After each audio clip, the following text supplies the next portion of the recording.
एक लड़का था। वह काफी गरीब था। उसके पास ना तो कुछ खाने को था और ना ही रहने को घर था। वह अपने दोस्त के घर रहा करता था। उसने एक छोटी सी कंपनी में पेंटिंग का काम करना शुरू कर दिया। धीरे धीरे उसके पास काफी पैसे भी हो गए। बाद में वह काफी धनी भी हो गया। लेकिन अभी भी उसके अंदर कुछ कमी का एहसास होता था। जब वह छोटा था तभी उसके माता पिता इस दुनिया से चले गए थे। उसने कभी प्रेम को नहीं जाना था। एक दिन जब वह अपने किसी काम से बाहर गया था तो उसे एक लड़की दिखी जो कि काफी अच्छी और खूबसूरत थी। उसको देखते ही इस लकड़ी को उस लड़के से प्रेम हो गया। वह काफी देर तक उस लड़के को देखती रही। कुछ देर बाद वह लड़की वहां से चली गई। कुछ दिनों तक ये लड़का उस लड़की को खोजता रहा लेकिन वह लड़की न मिली। लेकिन नियति ने उस लड़की से इस लड़की को मिला दिया। वह लड़की इस लड़के के घर काम की तलाश में आई थी। स्कूल के प्रेम, स्कूल लव स्टोरी कहानी को याद करने के बाद मेरे दिल हलचल होने लगता है। ये प्रेम कहानी मेरी खुद की कहानी है। चलिए जानते हैं। उस समय मैं अपने स्कूल में पढ़ता था। मुझे पढ़ाई से काफी लगाव था। वैसे तो मैं पढ़ने में उतना तेज नहीं था लेकिन मुझे और भी पढ़ना था और पढ़ाई में तेज होना था। जब मैं नई कक्षा में गया तो मेरी कक्षा में एक लड़की आ गई। वह देखने में मेरे लिए किसी परी से कम नहीं थी। उसको देखते ही मेरा मन तेजी से कांपने लगता था। अब मुझे ज्यादा पढ़ाई भी करना था क्योंकि वह लड़की पढ़ने में काफी तेज थी। इसके लिए मैं काफी मेहनत के साथ पढ़ना चाहता था। लेकिन मुझे ना जाने क्या होगा था। मुझे कुछ समझ में ही नहीं आ रहा था। सारा दिन और सारी रात मैं उसके बारे में सोचा करता था।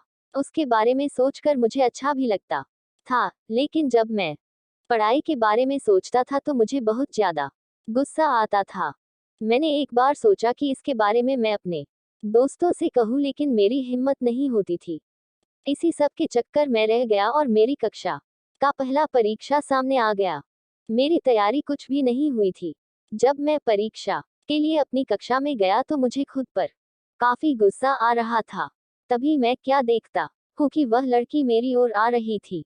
उसके चेहरे पर मुस्कान थी। वह काफी खुश लग रही थी। ये देखकर मैं कुछ देर के लिए अपनी शरीर को हिला भी नहीं पा रहा था। उसको मुस्कुराता देखकर मैंने भी मुस्कुरा दिया। तब तक वह मेरे पास आकर बोली, कैसे हो? तुम तो अपने कक्षा के टॉपर हो। हर टीचर तुम्हारी तारीफ करते हैं। मैं बहुत दिन से तुमसे मिलना चाहती थी लेकिन नहीं मिल पा रही थी। परीक्षा का तैयारी करना था। तुम तो परीक्षा के लिए तैयार ही होंगे। मैंने धीरे से कहा, हाँ हाँ, मैं परीक्षा के लिए तैयार हूँ। इस पर उस लड़की ने कहा, बहुत ही अच्छा। इसके बाद वह आगे अपनी सहेली के पास चली गई। मैं बस देखता रह गया। अब परीक्षा के लिए प्रश्न पत्र मिला। मुझे उस प्रश्न पत्र में कुछ भी समझ नहीं आ रहा था। बस मैं उस लड़की के बारे में सोच रहा था। इसी तरह से परीक्षा का आधा समय बीत गया। तभी मुझे एक आवाज सुनने को मिला। वह आवाज मेरे पीछे से आ रहा था। जब मैं पीछे देखा तो वही लड़की। अब मैं जमीन पर नहीं बल्कि आसमान की सैर कर रहा था। उसने बड़ी ही धीरे से मेरा नाम लेकर कहा, पेपर नहीं देना है क्या? अभी तक तुमने कुछ भी नहीं लिखा है। इस पर मैं कुछ बोलने वाला ही था तो फिर से वह लड़की बोली, अगर पेपर में कोई सवाल नहीं समझ नहीं आ रहा है तो मुझ गवार की मदद ले सकते हो। इसके बाद मैंने अपने प्रश्न पत्र को हल करना शुरू कर दिया। मुझे कुछ सवाल समझ नहीं आ रहे थे तो मैंने उस लड़की से पूछ ही दिया। उसने बड़ी ही समझदारी के साथ उस सवालों का हल बताया जिससे किसी दूसरे को शक भी ना हो। इसके बाद मेरी कान में एक और आवाज आई। वह आवाज घंटी की थी। ये घंटी परीक्षा के समय का खत्म होने पर बज रही थी। हम दोनों ने अपने हल किए हुए पेपर को जमा किया और कक्षा से बाहर आ गए। हम दोनों काफी बात करने लगे।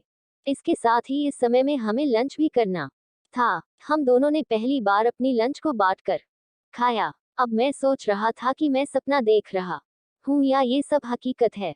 इसलिए मैंने उस लड़की से कहा, तुम थोड़ा मुझे चिकोटी काटो। इस पर उस लड़की ने कहा, क्यों? मैंने कहा, मुझे यकीन नहीं हो रहा है कि मैं एक सपना देख रहा हूँ या ये सब हकीकत है। इस पर उस लड़की ने बड़ी तेजी से चिकोटी कटा और कहा, क्या तुम मेरे दोस्त बनोगे? इस पर मैंने भी कह दिया, हाँ। अब हम एक दोस्त बन चुके थे। रोज हम काफी बातें करते और काफी समय एक साथ बिताते। हमारी परीक्षा भी खत्म हो गया और इस बार सबसे ज्यादा परीक्षा में अंक मेरा ही था। इसका सब कारण वह लड़की ही थी। तो दोस्तों, इस तरह से मेरी स्कूल की प्रेम कहानी शुरू हुई थी। मैंने जब तक स्कूल में पढ़ा उसके साथ ही रहा और कभी कोई टीचर भी हमें बुरा नहीं कहते या यह नहीं कहते कि तुम दोनों साथ ना रहा करो। यह इसलिए क्योंकि हम पढ़ने में अच्छे थे और हम दोनों एक लिमिट इतना ही पास थे।